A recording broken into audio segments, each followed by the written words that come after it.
ó lágbára o ọ̀rọ̀ yìí wá dójú ẹ̀ pátápátá ìjà ẹ̀sìn tó ń lọ láàrin àwọn mùsùlùmí pẹ̀lú àwọn oníṣẹ̀ṣe màmá òòṣà màmá ajínrere ìṣẹ̀ṣe nínú fọ́nrán yìí wọ́n tún sọ kò bákùngbé ọ̀rọ̀ òkò ọ̀rọ̀ burúkú ránṣẹ́ sí Alfa Akeem o lórí ọ̀rọ̀ ìtàn Ọ̀rúnmìlà tí Alfa Akeem sọ tí wọ́n fi pe Ọ̀rúnmìlà ní ọmọ àlè tán ni kì í ṣe ẹni tó jẹ́ ọkọ ìyá rẹ̀ ni ìyá rẹ̀ bí fún ọ̀rọ̀ yìí lágbára nínú fọ́nrán yìí màmá òòṣà ní inú odò Ifáwo gan ni ìtàn tí Alfa Akeem sọ inú odò Ifáwo ló wà wípé ọmọ àlè l'Ọ̀rúnmìlà bí Alfa Akeem bá ti lè mú evidence odò Ifá ọ̀hún jáde a ṣe wípé ìtànkítàn ò ní Alfa Akeem sọ o eléyìí lágbára kódà ìyá òòṣà nínú fọ́nrán yìí wọ́n ní àgbélẹ̀rọ ìtàn ó ní gbogbo nǹkan tó wà nínú ìwé mímọ́ àlùkùránì táwọn ẹlẹ́sìn mùsùlùmí tí wọ́n ń pọ́nlé tí wọ́n ń gbé gẹ̀gẹ̀gẹ̀ wípé kí gbogbo wọn kí wọ́n yá lọ ṣe kíni kán lọ mọ̀ wípé ìtàn ilẹ̀ onílẹ̀ ìtàn ìlú onílùú ìtàn àràbù òní wọ́n ń pọ́nlé tí wọ́n ń gbé káàkiri tí wọ́n ń gbélé orí ìtàn tiwa nílẹ̀ Yorùbá ọ̀rọ̀ yìí lágbára ẹ̀yin èèyàn bẹ́ẹ̀ bá gbàgbé wípé ṣáájú ó ní Alfa Akeem ni wọ́n ti sọ ìtàn Ọ̀rúnmìlà tí wọ́n sì pè ní ọmọ àlè nítorí pé kì í ṣe ẹni tó jẹ́ ọkọ ìyá ẹ̀ ni ìyá ẹ̀ bí fún. ọmọ àlè ni Ọ̀rúnmìlà torí pé Òṣùmàrè ló bí fún òrìṣà oko sì ní òríjìnà ọkọ. ó lágbára ọ̀rọ̀ yìí ló ti dá ọ̀pọ̀ ọ̀rọ̀ rẹpẹtẹ wàhálà rẹpẹtẹ lẹ̀ láàrin àwọn àfà àti àwọn oníṣẹ̀ṣe ẹ tún jẹ́ ká wo fọ́nrán yìí ká gbọ́ gbogbo àwọn ọ̀rọ̀ tí màmá òòṣà màmá ajínrere ìṣẹ̀ṣe tí wọ́n tún sọ lu Alfa Akeem pẹ̀lú àwọn mùsùlùmí pátápátá kẹ́dẹ̀ má bá mi fèrò tiyín nípa ìsí kọ́mẹ́ǹtì ẹ má wá gbàgbé bàbá ṣe ń wò ẹ má gbàgbé láti máa bá mi follow DIGINAIJA online tv lórí Facebook link kan wà ní comment section fídíò yìí tó máa gbé yín lórí Facebook page wa lórí YouTube ẹ máa tẹ subscribe button tó wà lábẹ́ fídíò kẹ́sì má bá mi like and share kó máa lọ káàkiri ó yá fọ́nrán ọ̀hún rè ẹja àjèjọ wò kẹ́dẹ̀ máa fèrò tiyín sí comment. gbogbo nǹkan tí àwọn àkànbí ọlọ́ba ń gbé jáde ló nínú Quran wọ́n ń gbé jáde with ó wá ń sọ wípé Ọ̀rúnmìlà ọmọ àlè ni ìyẹn lásán tó bá jẹ́ pé àwa jẹ́ oníwàhálà onífìtínà ọlá wípé ó ti mọ́ wa lára lè ṣe lọ́jọ́ kọ̀ọ̀kan má bú wa so ebú ò dùn àwa tó bá jẹ́ ẹjẹ́ bá mi share ètò yìí tó bá jẹ́ pé báwa bá fẹ́ dì pẹ̀lú ẹ̀ ní bí wọ́n ṣe sọ wípé ọmọ àlè ni Ọ̀rúnmìlà yẹn ni àwa máa sọ fún ẹ wípé a máa gbé e lọ kóòtù lé lórí nítorí pé gbogbo nǹkan tí ò bá ti ní ìtàn ẹyọ kò ṣe authentic nínú Ifá kọ̀ọ̀kan ni ó ní ìtàn ẹ̀ ìyẹn la máa fi mọ babaláwo tó gbé àgbélẹ̀rọ Ifá tó sọ lẹ́nu a ní ọ̀rọ̀ wa ò yé yín you took your time you spent many years to know the history of somebody's land ìtàn ilẹ̀ yín ẹ̀ mọ́ kò sí ọ̀rọ̀ tó o fẹ́ sọ nílẹ̀ káàárọ̀ òjíire yìí kò sí ọ̀rọ̀ tó o fẹ́ sọ inú Ifá ló máa ti rí gbogbo ẹ̀ orúkọ ìlú kọ̀ọ̀kan ìdí tí wọ́n fi ń jẹ́ orúkọ yẹn inú Ifá ló ti máa rí bàbá onígèlè mosquito odù Ifá wo ni ẹ ti sọ ìtàn Ọ̀rúnmìlà wípé ọmọ àlè ni Òṣùmàrè ló bá ìyá ẹ̀ sùn ẹ fún wa lódù kẹ́ẹ̀dẹ̀ kí torí ẹ̀ẹ̀kọ́ lè sọ̀rọ̀ sórí social media kẹ́ẹ̀dẹ̀ lọ bẹ́ẹ̀ nítorí pé àwọn oníṣẹ̀ṣe kì í ṣe ẹni tó máa ń fa wàhálà à ń ṣe ẹni tó máa ń fẹ́ fìtínà a kàn máa fi yín lẹ̀kẹ́ máa jábọ́ ẹnu yín nítorí pé àwọn èèyàn wa tó bá yá wọn á mọ òtítọ́ dẹ̀ ló máa free oníkálukú àìmọye ẹni tó jẹ́ pé owó tó ń ná sórí pé kí àáfàá máa sọ pé òun fẹ́ bá òun ka kùrìsíyù àáfàá fẹ́ sọ pé òun fẹ́ bá òun ka àdúrà kan tó dẹ̀ jẹ́ pé ìtàn ìlú onílù ni wọ́n dẹ̀ ń ka nǹkan síta wọ́n dẹ̀ ń sọ ìtumọ̀ ẹ̀ tó dẹ̀ jẹ́ wípé translating ìlú yẹn ló jókòó tí wọ́n jókòó pẹ̀lú àpọ̀ àwọn ènìyàn láti decide translating wọ́n ta àwọn ìwé yẹn fún wọn àwọn àkànbí ọlọ́ba wọ́n ń ra àwọn ìwé yẹn ní dọ́là ni ìtàn ìlú onílù ìtàn ìlú tiyín ìṣẹ̀ṣe tẹ́ sọ pé kì í ṣe ẹ̀sìn yín ìṣẹ̀ṣe tẹ́ sọ pé kì í ṣe ẹ̀sìn yín ibẹ̀ ni inú ibẹ̀ ni ìtàn ìlú yín wà nínú culture and tradition oníkálukú ibẹ̀ ni ẹ̀sìn ẹ̀ ti wà. Ìyẹn ló fi jẹ́ pé gbogbo Kùránì pátá ìtàn ànábì ìtàn àwọn ànábì ló wà ńbẹ̀ bẹ́ẹ̀ náà ni tiwa náà. Inú àwọn odù Ifá wa òun ni ìtàn àwọn òrìṣà àwọn irúnmọlẹ̀ yẹn wà. What is now the difference? Tẹ́yìn sọ pé àwa ò lẹ́sìn. Tẹ́yìn sọ pé àwa ò lẹ́sìn pé àwa sọ pé kẹ́yìn wọ́n máa bọ Ògún. Àwa sọ pé kẹ́yìn wọ́n máa rúbọ. Àwa sọ pé kẹ́yìn wọ́n máa ṣe Ṣàngó. Sọ ibi tí àdúrà ẹyọ kan wà nínú Kùránì wa. Èmi á wá sọ fún ẹ wípé gbogbo nǹkan tó o máa ṣe pátá nídìí Ṣàngó ìwúre ni. Ẹ jẹ́ ká sọ òtítọ́ fúnra wa. Ẹ má jẹ́ ká tanra wa mọ́. Gbogbo nǹkan tó wà nínú Kùránì pátá ìtàn ni.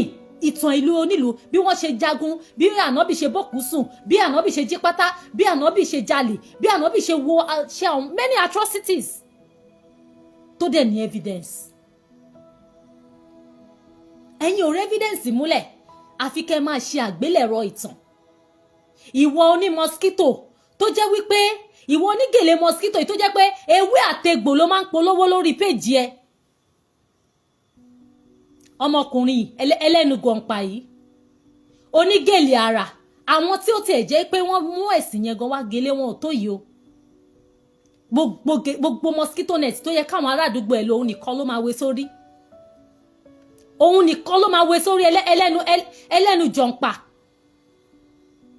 Ó wá bọ́ sórí social media ó lanu gbàgà ọmọ àlè ń reject ìdílé bàbá ẹ̀ àti ìyá ẹ̀ nítorí ẹ̀ bàbá oníbàbá.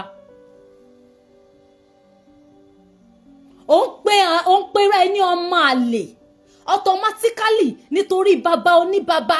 Can't you sit and reason? Gbogbo nǹkan tó wà nínú Kùránì pátá ìtàn ni. Gbogbo ẹ̀yin èèyàn mi ẹ lọ ra Yorùbá Quran ẹ ra English Quran ẹ ka gbogbo ẹ̀.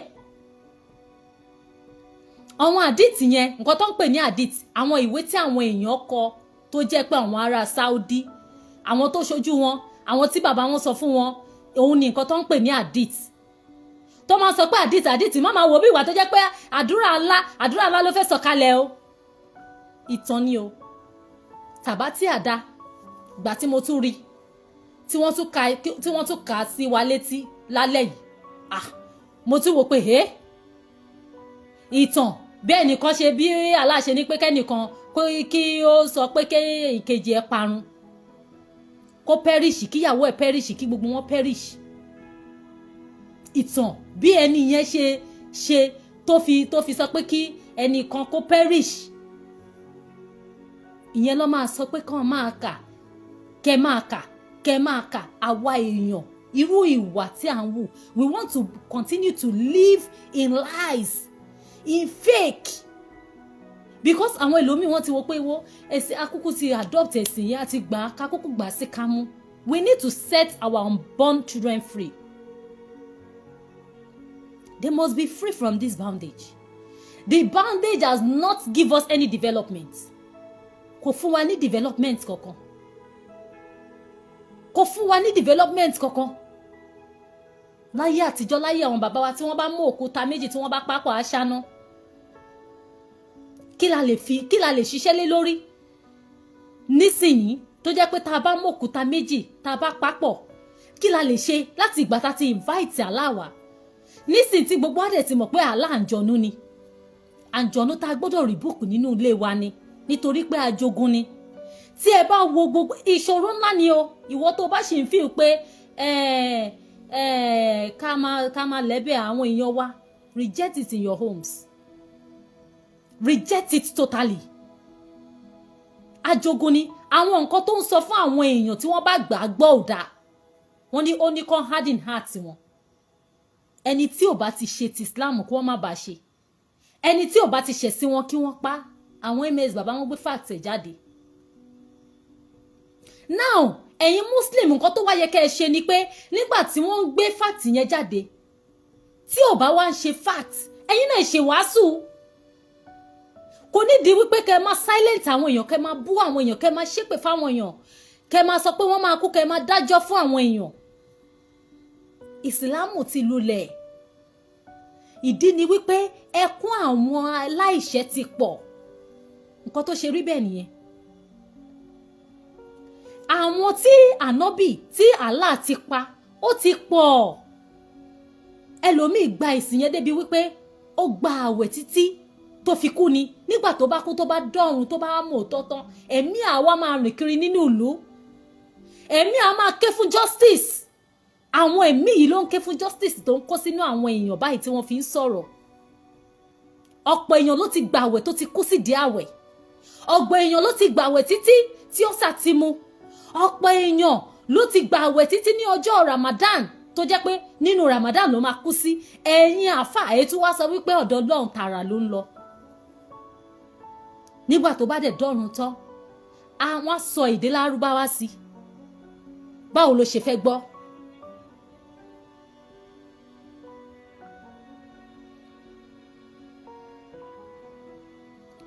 Báwo ló ṣe fẹ́ gbọ́? Allah ń lọ kákàkiri láti lọ gba ẹ̀mí ni. Láti lọ gba ẹni tó bá ní etí kó gbọ́ nǹkan tí àwọn irúnmọlẹ̀ ń sọ. Gbogbo àwọn tó kóra wọn jọ tí wọ́n ṣe àwọn ms bàbá àwọn olówó Èkó àwọn tó níṣẹ́ lọ́wọ́ tẹ́bi ò pa ni wọ́n. Ẹ wá wò ó àwọn tí wọ́n ti kú sí ignorance ẹ̀sìn yìí àwọn ẹ̀mí wọn ló ń ké báyìí. Ó lágbára o ọ̀rọ̀ rẹ o ọ̀rọ̀ lẹ gbọ́ lẹ́nu màmá òòṣà màmá àjíǹrere ìṣẹ̀ṣe yìí ṣe gbọ́ ẹ̀yin èèyàn ṣé lóòótọ́ ni wípé ìtàn ilẹ̀ Saudi Arabia ìtàn àwọn àràbù òun ló ń bẹ nínú ìwé mímọ́ àlọ́kùránì táwọn ẹlẹ́sìn mùsùlùmí tí wọ́n ń kà tí wọ́n sì ń pọ́n lé tí wọ́n ń gbé gẹ̀gẹ̀gẹ̀.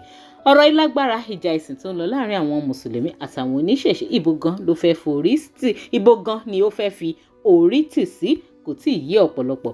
Ẹ má bá mi jọ opinion ti yín sí comment. Ẹ má gbàgbé láti máa bá mi follow DIGINAIJA online TV lórí Facebook. Link tó wà ní comment section fídíò yìí ó máa gbé yín lórí Facebook page wa. Lórí YouTube ẹ máa bá mi tẹ subscribe button tó wà ní abẹ́ fídíò yìí. Kẹ́sì máa bá mi like and share kí ẹ máa bá mi pín káàkiri lórí ayélujára. Ká tún pàdé láyọ̀ àti láfíà. Ẹ ṣeun.